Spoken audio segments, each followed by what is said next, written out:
Think about this.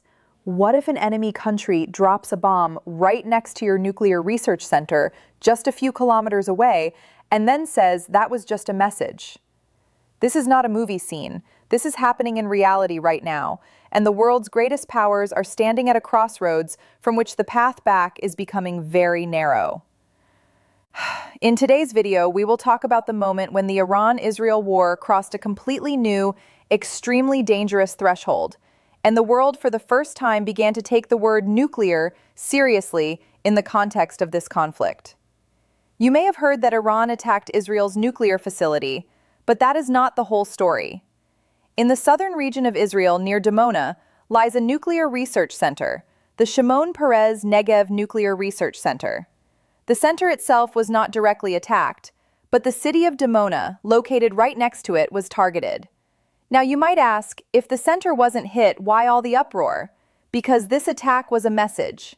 Not in words, but in the language of missiles. Understand it through Pakistan's example. If an enemy country dropped a bomb near the Pakistan Institute of Nuclear Science and Technology, Pinstek in Karachi, what would Pakistan's response be? Would it just be an attack on a building or an attack on national existence for Israel? Dimona is exactly that.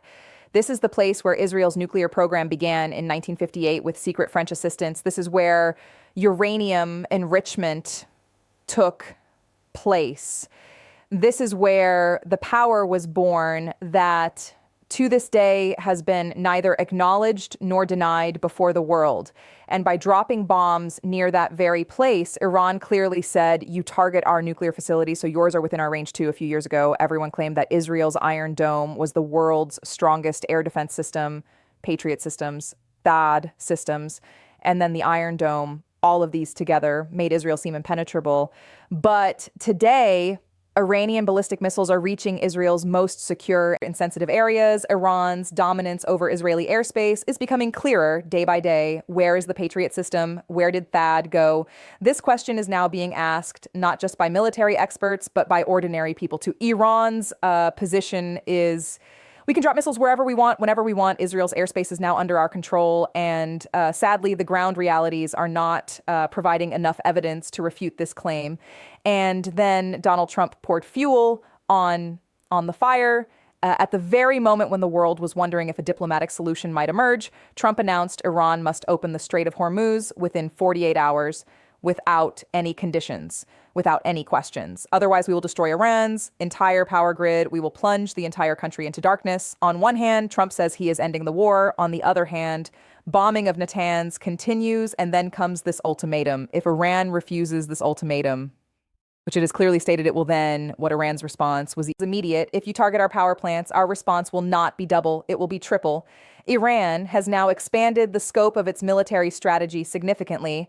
If America attacks Iran's power infrastructure, Iran's declared targets are the energy infrastructure of all American allies in the Gulf will be destroyed. Data centers of major technology companies operating in the region will be targeted. And this is the most dangerous declaration. The desalination plants of Gulf countries will be destroyed. These are the plants that convert the ocean's salt water into drinkable water in Gulf countries. 90% of drinking water comes from these plants, meaning Iran is saying the war will not just be on the battlefield, the lives of hundreds of millions of ordinary people will also be at stake. This is not an empty threat. Iran has already taken the world's largest LNG gas plant in Qatar offline, and its impact has been felt on global gas supplies worldwide.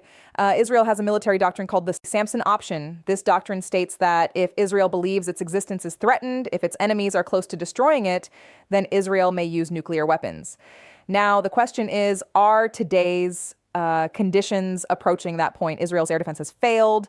Iranian missiles have reached Dimona. The G7 is issuing statements, but the attacks are not stopping. If Israel uses the Samson option, then what the entire world will abandon it, NATO too, Arab countries too, perhaps America too. And if it doesn't, then what then? Iran's message will be complete, that Israel's threats have become ineffective. This is the calculation that is happening right now in the closed rooms of Tel Aviv. The G7 nations issued a statement that Iran should immediately stop its attacks, but these same nations stayed silent over the deaths of more than 16,000 children in Gaza. They turned a blind eye to the use of white phosphorus in Lebanon. And today, that same Israel which turned Gaza into rubble, is saying that Iran used cluster bombs that target children. There is an English saying, "You become what you hate."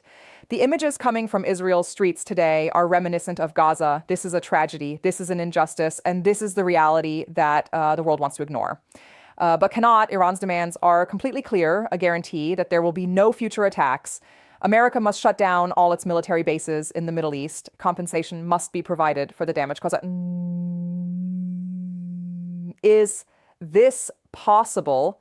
America leaving the Middle East means the end of the petrodollar. It means a massive blow to the American economy. That is why it is nearly impossible for Washington to accept this. Yes, a middle ground could emerge. Iran's frozen assets could be returned, which Iran could declare as a result of its victory, and America could tell its own people something different. But even this would only be a temporary solution. 4 weeks ago, if anyone had said that nuclear options would be discussed in this war, perhaps no one would have believed it. But today, this discussion is happening among the world's leading analysts, and even within the World Health Organization, Israel's air defense has practically failed. Iran's ballistic missiles have the capability to reach any corner of Israel. There is no consistency between Trump's statements and actions. Peace talk on one hand, bombing of Natanz on the other. The scope of the war is no longer limited to the battlefield energy water. And the global economy are all now part of it. Bombing Vietnam did not break the people's resolve. It made them stronger. The same is happening in Iran. The bombing has suppressed internal anger against the government and replaced it with national unity. And this war is not ending. It is transforming. And with every transformation, the danger grows. We will continue to follow this situation closely. If you want such fresh and in-depth analytical videos to keep reaching you, subscribe to the channel right now. Turn on the notification bell so that no important update escapes you.